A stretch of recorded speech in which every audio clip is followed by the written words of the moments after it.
We're going to talk about education in Oklahoma, especially as it affects children and people studying at the collegiate level.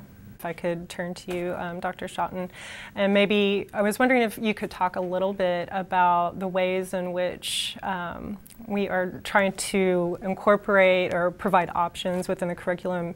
You know, there's been some recent events that show that we still have a long way to go in terms of cultural sensitivity. I wonder if you could talk a little bit about that. Well, I think that Paulette makes some really good points in terms of the knowledge that we have as Native people.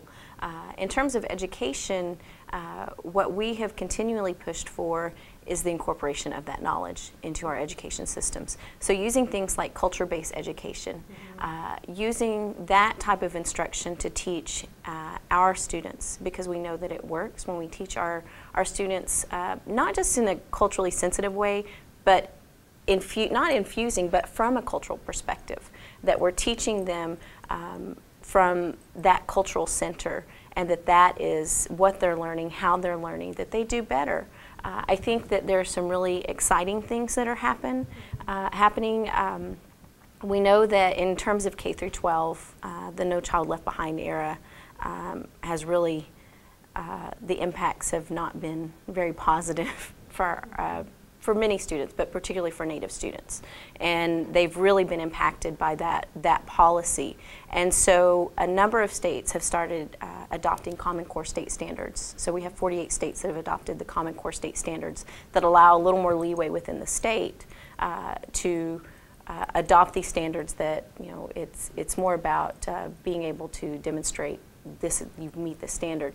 What is interesting about Common Core state standards is that it allows for schools to do that, teach whatever they need to teach so that students can meet those standards, and they can teach it in whatever way that they feel is appropriate.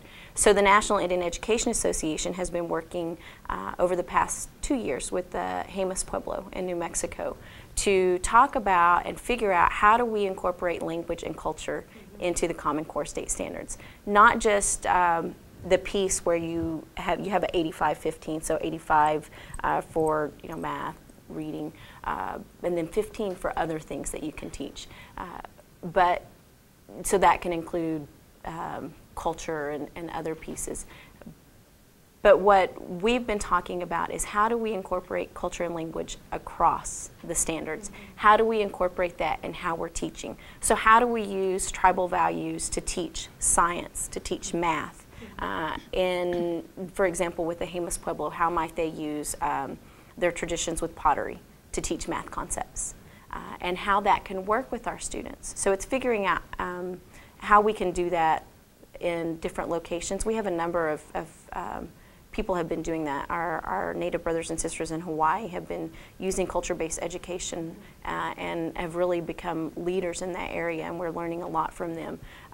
But infusing that indigenous knowledge, using those cultural values to teach, using language to teach, and making that at the center and the core of what and how we're teaching, I think is something that is really vital and something that we continue to push for at a national level for education. Well, for that discussion on Native education here in Oklahoma.